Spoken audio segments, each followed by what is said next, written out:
The most important step we'll ever take in life is our next one. A lot of us get our feet stuck in concrete. We get our feet stuck in concrete because we're afraid to make enemies. We're afraid to speak what's on our mind. We're afraid of being in that group of people. And when you walk away, we're afraid of what they might say behind your back. All that fear clouds your brain, clouds your thinking. One thing in life, you're gonna always have haters. Embrace them. If you can walk on fucking water, trust me, your haters will say you can walk on water because you can't fucking swim. Learn one thing, shut the fucking noise out. Embrace the fact that people don't like you. It means you're doing something right. Stay hard, stay in the fight. I get a lot of questions, people asking me for help. So I asked them, what have you done to help yourself? Most of them say, I've been working hard. I'm all about being your own fucking hero, but I'm not about kissing your ass. In life, a lot of us believe that we're working much harder than we actually are. We think if we fucking got up early for 4 days, we've earned something. You gotta drop your entitled mindset. It's dead weight. We believe we work harder than we actually have. Trust me, most of us haven't. The one thing in life you gotta realize is this. Learn to help yourself. Don't count on other people to help you. Stay hard. So I got a great question today. The question was, I'm working my ass off, but I'm not seeing results. What we do is we go on to social media, and that shit poisons us. We have all these fit models that we're taking these snapshot of. Snapshot of these great legs, great ass. If you're a guy, big arms, big shoulders, big chest, all this bullshit. Take that middle snapshot. We start working our ass off for weeks, for months. We don't see results, so we get all pissed off. Those results are there.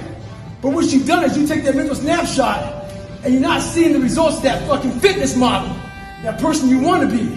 Half of us don't even have it in our bodies to look like that. So what you want to do is take a mental snapshot of how you looked before and where you're at now. That's what you want to do in life. Compare yourself against yourself. Don't get poisoned by bullshit. Stay hard. So you know, if you've ever gone to the mall, there's this store called Build-A-Bear. And all these little kids are in that store trying to build the bear, the perfect bear that they want. Take it home, be happy. Yeah, I'm talking about build a fucking bear right now. So we have the same tools to do that with our own personal lives. But what happens is the quitting mind comes in. We have to find our new norm. A new norm is something like this. When I was going through SEAL training, it's only supposed to be 6 months. I was there for 18 fucking months. Kept on getting set back and set back and set back. You gotta change your mindset to know my whole job now is at 4 o'clock in the morning. I get the shit kicked out of me for 18 months. You gotta create that new norm. That has to be your lifestyle. You are the master of your own mind. Create that masterpiece. Be proud of yourself at the very end of it all. Maybe you were a victim of being called fat growing up. Folks make fun of you and shit. Maybe you weren't the smartest motherfucker in school. And people came at you for that shit. I'm gonna tell you right now, there's great power in adversity. If you're a victim of any kind, make sure you use that shit to become successful. Don't look for revenge. Look for the fucking reckoning. And I guarantee you, all those people who fucked with you growing up, you might just be the boss. They'll come looking for a fucking favor. And when they do, you got an option to say okay, or do what I do and say go fuck yourself.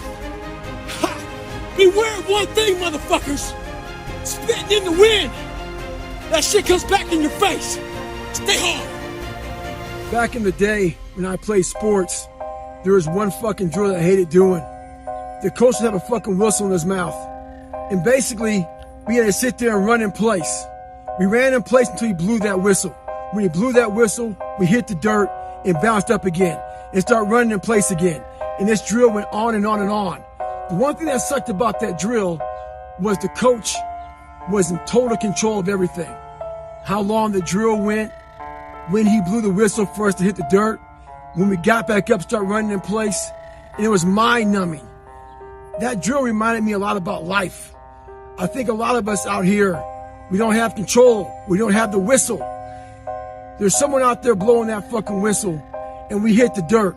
Some of us choose to stay down, but it's that motherfucker who constantly gets up as fast as they can. Those are the motherfuckers that make it in life. So it's our job to always be ready for the whistle.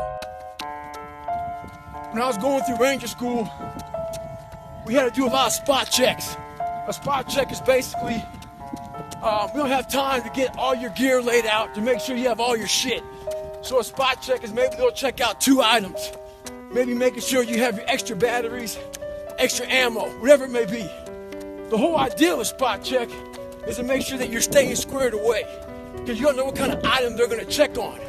So how does that apply to your life? This is how it applies. You want to make sure you spot check yourself, make sure you stay dialed in at all times. It's also important to check, spot check your boys, your girls. Make sure that they're staying hard. Call them up in the middle of the night. Give them a call and say, hey, tomorrow at 8 o'clock, we're going to fucking get after it. Make sure they're staying dialed in. Sometimes we can be in such a bad spot in our lives that the only answer is to say fuck it and go for broke. In my life, 20-something years ago, I was in that spot. And this guy asked me a question yesterday. What was the question, Jennifer? He asked if you're paying the price physically now for what you put your body through. Am I paying the price? So my answer was yes, I am. But what he didn't know was literally, I stepped back at 297 pounds, looked in the accountability mirror, and I saw a reflection I didn't like. It wasn't so much the outside, it was a lot of the inside. So that bothered me. And I was willing to do whatever it took to change that reflection. You gotta find out what you're willing to do to change the reflection in that accountability mirror. So, life's all about time management. So I'm driving from Las Vegas to San Diego, and the traffic got real bad. So got bumper to bumper, no one's moving and shit. So I'm doing 2-a-day runs right now, run in the morning, run in the afternoon. So I plan on getting to San Diego, getting my run in. So instead of getting all poopy pants and feeling sorry for yourself and getting all frustrated because life has come at me, I decided to pull over because no one's moving anyway and utilize this time to get my miles in. I'm not saying do this. I'm not saying do this, but this is what I'm going to do right now. So utilize your time wisely. So I get one question a lot. It's how did I go from 297 to 191 and not get a lot of flabby skin? So how I did it was doing 100 reps, 200 reps, and 300 reps on machines like this. So what I would do is I go to the gym 3 days a week and I keep my pace up real fast. My repetitions quick pace to keep my heart rate up, burning calories, and also driving through, getting that muscle burn. And my only resting position would be in the up position, and I rest no longer than 10 seconds, breathe, and get back at it again. So it sucks a lot. Lightweight, get after it. So my first 100-mile race I did, I was actually doing 500 reps. I brought this workout back with a guy named Sledge from the book, and we were doing a lot of reps, no running at all. So I believe that's what allowed me to do so well my first 100-mile race, even though I shit on myself. Stay hard. We have an epidemic in this world. The epidemic I'm talking about is a lot of people bitch about fucking everything. They bitch about not having time. They bitch about their boss. They bitch about their husband. They bitch about their lives. They bitch about everything.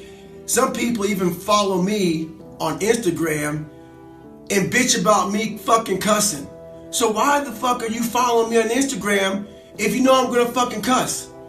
We bitch about everything in life, but we do nothing about it. Very few people do anything about it. I'm fat, I'm out of shape, all these fucking things. What the fuck are you doing about it?